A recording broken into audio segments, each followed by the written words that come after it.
দর্শক আমন্ত্রণ জানাচ্ছি রাতের দীপ্ত সংবাদে। আপনাদের সঙ্গে এই মুহূর্তে আছে আমি রুবায়েত হাসান। আর শুরুতেই থাকছে প্রধান খবরের শিরোনাম। মানবতা বিরোধী অপরাধের মামলায় অভিযুক্তরা এমপি বা সরকারি চাকরি প্রার্থী হতে পারবেন না। 21 আগস্ট গ্রেনেড হামলা মামলায় তারেক বাবর সহ সব আসামির খালাসের রায় আপিলে বহাল। তারেক রহমান দেশে ফিরতে চাইলে সহযোগিতা করবে সরকার, জানালেন পররাষ্ট্র উপদেষ্টা। ব্যাংক খাতে সংস্কারের ফলে ঢালাও অর্থ পাচার বন্ধ হয়েছে, মন্তব্য টিআইবির নির্বাহী পরিচালকের।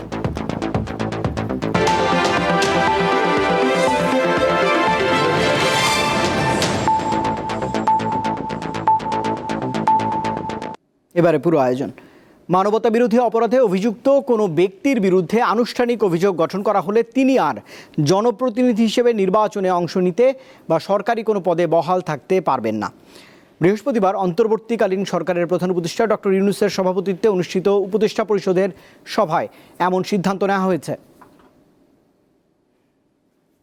বৃহস্পতিবার রাজধানীর তেজগাঁওয়ে প্রধান উপদেষ্টার কার্যালয়ে ডক্টর ইউনূসের সভাপতিত্বে অনুষ্ঠিত হয় উপদেষ্টা পরিষদের 41তম বৈঠক। এতে বিদ্যুৎ বিভাগের বেসরকারি অংশগ্রহণে নবায়নযোগ্য জ্বালানি নির্ভর বাণিজ্যিক বিদ্যুৎ উৎপাদন বা বিদ্যুৎ কেন্দ্র স্থাপন নীতিমালা 2025, ডাক ও টেলিযোগাযোগ বিভাগের টেলিযোগাযোগ নেটওয়ার্ক ও লাইসেন্সিং নীতিমালা 2025 এবং আইন ও বিচার বিভাগের আন্তর্জাতিক অপরাধ ট্রাইব্যুনাল অধ্যাদেশ 2025-এর অনুমোদন দেয় উপদেষ্টা পরিষদ। এখানে যাদের লাইসেন্সগুলো ডিসকন্টিনিউ হবে। বিকালে রাজধানীর ফরেন সার্ভিস একাডেমিতে বিস্তারিত তুলে ধরেন প্রধান উপদেষ্টার বিশেষ সহকারী ফয়েজ আহমদ তৈয়ব। এই সার্বিক পলিসির মাধ্যমে আপনারা জানেন অতীতে টেলিযোগাযোগ খাতে বেশ কিছু মনোপলি তৈরি হয়েছিল। একটা গ্রুপ সবগুলো লেয়ারের সব লাইসেন্সে অপারেট করছিল। নতুন লাইসেন্সের পলিসির মাধ্যমে এই দৌরাত্ম্য, এই যে মনোপলি এবং এই যে মাফিয়ার তন্ত্র, এটা সমাধান হবে বলে আমি আশা প্রকাশ করি। প্রেস সচিব বলেন, উপদেষ্টা পরিষদের সভায় আন্তর্জাতিক অপরাধ ট্রাইব্যুনাল অধ্যাদেশ 1973-এ সেকশন 23 যুক্ত করা হয়েছে। নতুন সংযোজিত ধারা অনুযায়ী কোনো ব্যক্তির বিরুদ্ধে উক্ত আইনের সেকশন 9(1) এর অধীনে আনুষ্ঠানিক অভিযোগপত্র ফর্মাল চার্জ দাখিল হলে তিনি সংসদ সদস্য হিসাবে নির্বাচিত হওয়া বা বহাল থাকার অযোগ্য হবেন। একইভাবে অভিযুক্ত ব্যক্তি স্থানীয় সরকার পরিষদ বা প্রতিষ্ঠানের সদস্য, কমিশনার, চেয়ারম্যান, মেয়র বা প্রশাসক হিসেবে নির্বাচিত হওয়া বা বহাল থাকার অযোগ্য হবেন বলেও জানান প্রেস সচিব। অফিসে অধিষ্ঠিত হওয়ারও অযোগ্য হবে। নূর আলম, দীপ্ত সংবাদ, ঢাকা। জুলাই আগস্টের গণঅভ্যুত্থানে সংঘটিত মানবতা বিরোধী অপরাধের মামলায় রাজসাক্ষী হওয়া আসামি সাবেক আইজিপি চৌধুরী আবদুল্লাহ আল মামুনের সাক্ষ্য গ্রহণের পর আজ জেরা করেছেন শেখ হাসিনার পক্ষে রাষ্ট্রনিযুক্ত আইনজীবী আমির হোসেন। গত মঙ্গলবার আন্তর্জাতিক অপরাধ ট্রাইব্যুনাল 1-এ রাজসাক্ষী হিসেবে সাক্ষ্য দেওয়ার সময় জুলাই আগস্টের গণহত্যার দায় স্বীকার করেন সাবেক পুলিশ প্রধান। এ সময় তিনি নিহত আহতদের পরিবার, দেশবাসী এবং ট্রাইব্যুনালের কাছে ক্ষমা চান। সাবেক প্রধানমন্ত্রী শেখ হাসিনা এবং স্বরাষ্ট্রমন্ত্রী আসাদুজ্জামান খান কামালের নির্দেশেই মারণাস্ত্র ব্যবহার করে নৃশংস হত্যাযজ্ঞ চালানোর কথা জবানবন্দিতে জানিয়েছেন চৌধুরী আবদুল্লাহ আল মামুন।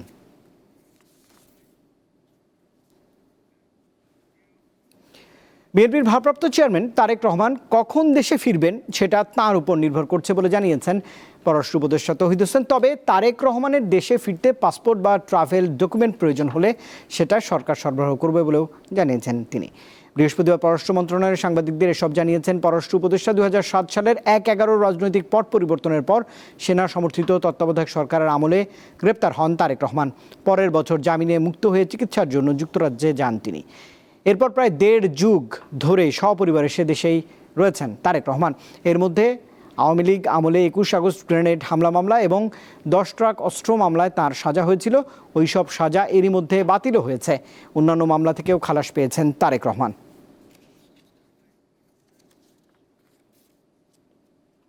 দেখুন, উনি কখন আসবেন সেটার সিদ্ধান্ত কিন্তু ওনার। আসার জন্য উনি এই দেশের নাগরিক, উনি আসতে পারেন যে কোনো সময়।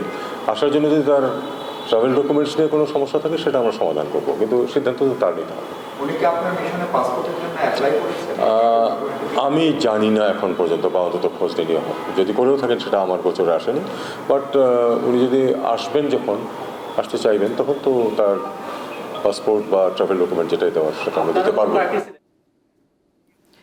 ব্যাংক খাতে সংস্কারের ফলে ঢালাওভাবে অর্থ পাচার কিছুটা বন্ধ হয়েছে বলে মন্তব্য করেছেন টিআইবির নির্বাহী পরিচালক ডক্টর ইফতেখারুজ্জামান। বৃহস্পতিবার রাজধানীতে এক সংবাদ ব্রিফিংয়ে তিনি কথা বলেছেন। ট্রান্সপারেন্সি ইন্টারন্যাশনালের আন্তর্জাতিক পরিচালনা পর্ষদের চেয়ারপারসন ফ্রাসোয়া ভ্যালেরিয়ার বাংলাদেশ সফর উপলক্ষে বৃহস্পতিবার সংবাদ সম্মেলনের আয়োজন করে টিআইবি। রাজধানীর ধানমন্ডিতে হয় সংবাদ সম্মেলন। Keep fighting against abuse of power. অর্থ পাচার কমেছে কিনা সাংবাদিকদের এমন প্রশ্নের জবাবে টিআইবির নির্বাহী পরিচালক বলেন, কিছু কিছু পদক্ষেপের কারণে অর্থ পাচার অনেকটাই কমেছে। যারা জড়িত ছিল তাদের অনেকেই বিচারের মুখোমুখি হয়েছে কিংবা দেশের বাইরে আছে। ব্যাংকিং সেক্টরটা ছিল একটা, ফাইন্যান্সিয়াল সেক্টর ছিল অর্থ পাচারের একটা অন্যতম মাধ্যম, সেটা আপনারা জানেন। সেখানে কিছু সংস্কার হয়েছে, যে কারণে আগের যে ঢালাওভাবে ঋণ নিয়ে সেটাকে বিভিন্নভাবে জালিয়াতি করে পাচার করার যে সুযোগটা ছিল সেটা বন্ধ হয়েছে। বাইপাস করে অন্যভাবে হুন্ডির মাধ্যমে টাকা বিদেশে পাচার হতো, সেটি কিন্তু এখনো মোটামুটিভাবে নিয়ন্ত্রিত হয়েছে। ধরে যা বন্ধ হয়েছে সেটা বলতে পারবো না। তিনি বলেন, দুদক সংস্কার কমিশনের সুপারিশ বাস্তবায়ন হলে অর্থ পাচার নিয়ন্ত্রণ সম্ভব। দুদক সংস্কার কমিশনে কাজ করেছি আমরা। দুদকের স্বাধীনতা, দুদকের কার্যকরতা প্রতিষ্ঠার জন্য আমাদের পরামর্শগুলো সংস্কার কমিশনের সরকারের কাছে দিয়েছি। আমরা আশা করছি সেগুলো বাস্তবায়িত হবে। ফ্রাসোয়া বলেন, গত 15 বছরে প্রতি বছর বাংলাদেশ থেকে যে $16 বিলিয়ন করে পাচার হয়েছে, তাতে বাংলাদেশ মধ্যম থেকে দীর্ঘমেয়াদী ক্ষতির মধ্যে পড়েছে। We need to have investigations. Dilshan দানি, দীপ্ত সংবাদ, ঢাকা। এবারে গুড নাইট ডেঙ্গু সুরক্ষা।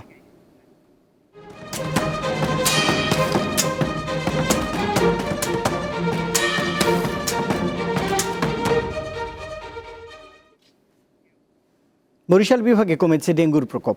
অবশ্য এরই মধ্যে মারা গেছেন 19 জন। চিকিৎসকরাও বলছেন, ডেঙ্গুতে আক্রান্তের হার কমে এলেও ঝুঁকি পুরোপুরি কাটেনি। চলতি বছরের 31 আগস্ট পর্যন্ত বরিশাল বিভাগের 6 জেলায় 2টি মেডিকেল কলেজ হাসপাতাল, 6টি জেলা সদর হাসপাতাল ও 42টি উপজেলা স্বাস্থ্য কমপ্লেক্সে ডেঙ্গুতে আক্রান্ত হয়ে ভর্তি হন 10,327 জন। এর মধ্যে 10,000-এর বেশি রোগী সুস্থ হয়ে বাড়ি ফিরেছেন। বেসরকারি হাসপাতালে চিকিৎসা নেওয়া রোগীর তথ্য নেই সরকারি দপ্তরে। চিকিৎসকরা বলছেন, আক্রান্তের হার কমে এলেও ঝুঁকি এখনো রয়েছে। 99% রোগী বেশ ভালো ম্যানেজমেন্ট নিয়েই যাচ্ছে। 2-1টা রোগী একটু খারাপ হচ্ছে, তারা আসলে প্রথম থেকেই খারাপ আর কি, ডেঙ্গু শক সিনড্রোম সেটাই। এছাড়া বাকি মোটামুটি ভালোই চলছে। ডেঙ্গু রোগী যারা আমাদের এখানে হাসপাতালে আসে তাদেরকে আমরা সবসময়ের মতোই আমরা যথাযথ চিকিৎসা এবং যেটা নিয়ম অনুযায়ী চিকিৎসা আমাদের চিকিৎসকরা সেভাবে দিচ্ছেন এবং রোগীরা চিকিৎসা পাচ্ছেন। রোগ যাতে না হয় সেক্ষেত্রে প্রিভেনশনের জন্য সবার সহযোগিতা আমাদের প্রয়োজন। আমরা জানি এই মশাগুলো সাধারণত আবদ্ধ পানি এবং যেখানে স্বচ্ছ পানি সেইখানে হয়, সেই পানিগুলোকে যাতে রীতিমতো পরিষ্কার করি, মশার যদি কোনো ব্রিডিং সাইট থাকে, আবাসস্থল থাকে, সেইগুলোকে ধ্বংস করি। যার জন্য সরকারিভাবে যে কার্যক্রমগুলো নেওয়া হয়েছে সেখানে যেন সকলের সম্পৃক্ততা থাকে, সেইটাই আমি সবাইকে অনুরোধ। রোগী ও তাদের স্বজনরা হাসপাতালে চিকিৎসা সেবার মান উন্নয়নের দাবি জানান। আমাদের সরকারি হাসপাতাল থেকে বলছে তারা এটা পারবে না, তারা বলছে বরিশালে আসছে, তো আমি বরিশাল আসলাম। গৌরনদী স্বাস্থ্য কমপ্লেক্সে 4 দিন ছিলাম। এই জায়গায় এপার করছে, এই জায়গায় এসে একটু ভালো হয়েছে। এখানে পর্যাপ্ত সুষ্ঠু ব্যবস্থাপনা বলতে যেগুলো বোঝানো হচ্ছে, সেখানে পর্যাপ্ত নার্স, পর্যাপ্ত চিকিৎসক, পর্যাপ্ত বেড এবং পরিষ্কার পরিচ্ছন্নতার এটার উপর যথেষ্ট গুরুত্ব দেয় না কর্তৃপক্ষ। না দেওয়ার কারণে রোগীরা চরম ভোগান্তির শিকার হয়। বরিশাল বিভাগের 6 জেলার মধ্যে বরগুনাকে ডেঙ্গুর হটস্পট হিসেবে চিহ্নিত করেছে স্বাস্থ্য বিভাগ। দীপ্ত বার্তা কক্ষ। দেশে আস্থার সংকট চলছে বলে জানিয়ে সেখান থেকে বেরিয়ে আসার কথা জানিয়েছে নির্বাচন কমিশন। একটি অবাধ ও সুষ্ঠু নির্বাচনের জন্য গণমাধ্যম ও ইসির মধ্যে পারস্পরিক সহযোগিতা থাকা গুরুত্বপূর্ণ। রাজধানীর আগারগাঁওয়ে বৃহস্পতিবার নির্বাচন বিটে কর্মরত সাংবাদিকদের সংগঠন RFEDর সঙ্গে মতবিনিময় সভায় এসব কথাই উঠে এসেছে। রাজধানীর আগারগাঁওয়ে নির্বাচন ভবনে বৃহস্পতিবার সকালে নির্বাচন বিটে কর্মরত সাংবাদিকদের সংগঠন RFEDর সঙ্গে সাংবাদিক নীতিমালা নিয়ে মতবিনিময় করে নির্বাচন কমিশন। এতে 4 কমিশনার সহ ইসি সচিব উপস্থিত ছিলেন। প্রণীত নীতিমালা গণমাধ্যমের স্বাধীনতা ক্ষুণ্ণ করতে পারে আশঙ্কা করে এর পুনর্বিবেচনার দাবি জানান সংবাদকর্মীরা। প্রিজাইডিং কর্মকর্তাকে অবহিত করে সংবাদ ও ছবি সংগ্রহের বিধান রাখা হয়েছে, যা স্বাধীন সাংবাদিকতা পরিপন্থী। অনেক ক্ষেত্রে প্রিজাইডিং কর্মকর্তা নিজেরাই নির্বাচনী অপরাধে যুক্ত থাকেন। ভোট কক্ষে নির্বাচনী কর্মকর্তা নির্বাচনী এজেন্ট এবং ভোটারদের সাক্ষাৎকার নিতে পারবেন না, এমন বিধান অবাধ তথ্য প্রবাহ ও জবাবদিহিতামূলক সংবাদ তৈরি প্রতিবন্ধক হিসেবে আমরা মনে করছি। ভোট কেন্দ্রে সাংবাদিকদের প্রবেশ যেন অবাধ হয়, এজন্য নীতিমালা নিয়ে কমিশন ভেবে সিদ্ধান্ত নেবে বলে জানানো হয় বৈঠকে। কমিশনে বসে ইনশাল্লাহ বিষয়টাকে এতটুকু আপনাদেরকে আশ্বাস দিতে পারি যে আমরা সেটাকে দেখব। ভোট আপনিও ট্রান্সপারেন্ট চান, আমিও ট্রান্সপারেন্ট চাই। কাজে একটি ট্রান্সপারেন্ট ভোটের জন্য আপনাদের সহযোগিতা অত্যন্ত প্রয়োজন। ভালো নির্বাচনের জন্য গণমাধ্যম ও নির্বাচন কমিশন একে অপরকে সহযোগিতা করতে হবে। তবে গণমাধ্যমকে আরও দায়িত্বশীল ভূমিকা পালনের আহ্বান জানান কমিশনাররা।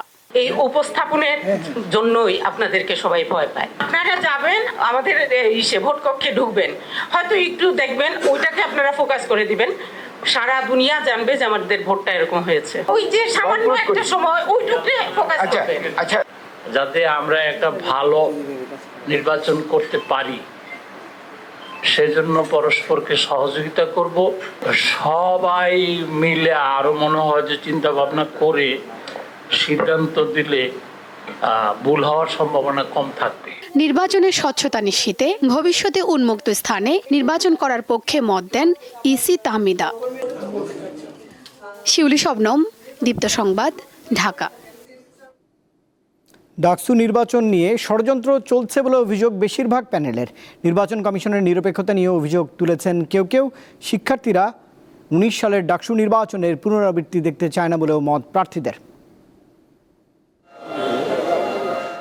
ঢাকা বিশ্ববিদ্যালয় কেন্দ্রীয় ছাত্র সংসদ ও হল সংসদ নির্বাচনের প্রচারণার 10ম দিনে ক্যাম্পাসে ব্যস্ত সময় পার করছেন প্রার্থীরা। এদিন ডাকসু নির্বাচনে অংশ নেয়া দুটি প্যানেল শিক্ষার্থীদের উদ্দেশ্যে নিজেদের নির্বাচনী ইস্তেহার তুলে ধরেন। সিন্ডিকেট থেকে সিনেট ক্ষমতা স্থানান্তরে যথাযথ উদ্যোগ নেওয়া, যাতে ডাকসুর উদ্দেশ্য বাস্তবায়ন করা যায় এবং ক্ষমতা কাঠামোতে শিক্ষার্থীদের অংশগ্রহণ নিশ্চিত করা হয়। আমরা আর বিগত দিনের পেশি এবং কালো টাকা এবং দখলদারিত্বের যে রাজনীতি, সেই রাজনীতিতে আমরা ফিরে যেতে চাই না। নির্বাচন বানচালের ষড়যন্ত্র চলছে অভিযোগ তুলে প্রার্থীরা বলেন নির্বাচন কমিশন পক্ষপাতমূলক আচরণ করছে। যদি এই ডাকসু নির্বাচন যদি আবারও ষড়যন্ত্রের মুখোমুখি পড়ে, তাহলে জাতীয় নির্বাচনও তো ষড়যন্ত্রের মুখোমুখি পড়ার সম্ভাবনা আছে। যারা পেছন থেকে সামনে থেকে বিভিন্ন ধরনের ষড়যন্ত্র এবং চক্রান্ত করছে, এখানে আমরা যারা প্রার্থীরা আছি, আমরা যারা স্টেক হোল্ডাররা আছি, আমরা যদি দায়িত্বশীল আচরণ করি, তাহলে ইনশাল্লাহ সেই ষড়যন্ত্র চক্রান্ত সেগুলো সবকিছু আমরা নস্যাৎ করে দিতে পারবো। নির্বাচন কমিশন জানায় সাইবার বুলিং এর বিষয়ে শাস্তি দেওয়ার পাশাপাশি বহিরাগতদের ক্যাম্পাসে বিচরণ বন্ধে কাজ করছে কমিশন। আচরণবিধি লঙ্ঘিত হচ্ছে এই পেজগুলোর মাধ্যমে সবচেয়ে বেশি, কিন্তু এই সাইবার বুলিং কোনোভাবেই ঠেকানো যাচ্ছে না। কেউ যদি এগুলো অপপ্রচারগুলো চালিয়ে যায়, এ ধরনের অপরাধমূলক কাজগুলো করে, তাহলে আমরা আমাদের শাস্তিমূলক ব্যবস্থার দিকে আমাদের যেতে হবে। তিনি জানান ভোটের বুথ বাড়ানোর পাশাপাশি ভোট দেওয়ার সময় 1 ঘন্টা বাড়িয়েছে কমিশন। নির্বিঘ্নে আমরা ভোট গ্রহণ করতে পারবো। মেহেদী হাসান, দীপ্ত সংবাদ, ঢাকা। আফগানিস্তানে ভয়াবহ ভূমিকম্পে মৃতের সংখ্যা 2200 ছাড়িয়েছে। এ ঘটনায় আহত হয়েছেন প্রায় 3640 জন। তবে সময়ের সঙ্গে সঙ্গে মৃতের সংখ্যা আরও বাড়ার আশঙ্কা করা হচ্ছে বলে জানিয়েছেন দেশটির তালেবান সরকারের মুখপাত্র। আফগানিস্তানের জরুরি সাহায্য সংস্থাগুলো জানায় বৃহস্পতিবারও বিধ্বস্ত বাড়িঘরের ধ্বংসস্তূপ থেকে উদ্ধারকর্মীরা মৃতদেহ উদ্ধার করেছেন। সবচেয়ে ক্ষতিগ্রস্ত কুনার প্রদেশে প্রায় 98% ভবনই ধ্বংস হয়ে গেছে। সংস্থাগুলো বলছে রবিবার ভূমিকম্পে 84,000 মানুষ ক্ষতিগ্রস্ত হয়েছে দেশটিতে। এশিয়া কাপ হকির স্থান নির্ধারণী প্লে অফে কাজাখস্তানকে 5-1 গোলে হারিয়ে 2026 হকি বিশ্বকাপের বাছাই পর্বে খেলার সুযোগ পেয়েছে বাংলাদেশ। ভারতের বিহার স্পোর্টস ইউনিভার্সিটি হকি স্টেডিয়ামে মধ্য এশিয়ার দেশটিকে 5-1 গোলে হারিয়েছে বাংলাদেশ দল। এতে এশিয়া কাপে পঞ্চম হওয়ার সুযোগও পেয়ে গেল বাংলাদেশ। শনিবার পঞ্চম স্থান নির্ধারণী ম্যাচে জাপানের মুখোমুখি হবে বাংলাদেশ হকি দল। Cricketers welfare association of Bangladesh কোয়াবের সভাপতি নির্বাচিত হয়েছেন ক্রিকেটার মোহাম্মদ মিঠুন। 190টি ভোটের মধ্যে 154 ভোট পেয়ে কবের সভাপতি নির্বাচিত হয়েছেন তিনি। আজ বাংলাদেশ ক্রিকেট বোর্ড প্রাঙ্গণে বিকাল 3টায় শুরু হয় এই ভোট গ্রহণ, শেষ হয় বিকেল 5টায়। সংস্থার কার্যনির্বাহী কমিটির 11 পদের 10 জনই নির্বাচিত হয়েছেন বিনা প্রতিদ্বন্দ্বিতায়। সভাপতি পদে লড়াই করেন 2 জন, মোহাম্মদ মিঠুন ও ম্যাচ রেফারি সেলিম শাহেদ।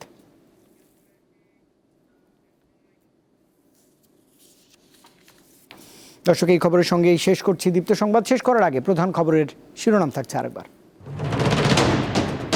মানবতা বিরোধী অপরাধের মামলায় অভিযুক্তরা এমপি বা সরকারি চাকরি প্রার্থী হতে পারবেন না। 21 আগস্ট গ্রেনেড হামলা মামলায় তারেক বাবর সহ সকল আসামির খালাসের রায় আপিলে বহাল। তারেক রহমান দেশে ফিরতে চাইলে সহযোগিতা করবে সরকার, জানালেন পররাষ্ট্র উপদেষ্টা। ব্যাংক খাতে সংস্কারের ফলে ঢালাও অর্থ পাচার বন্ধ হয়েছে, মন্তব্য টিআইবির নির্বাহী পরিচালকের।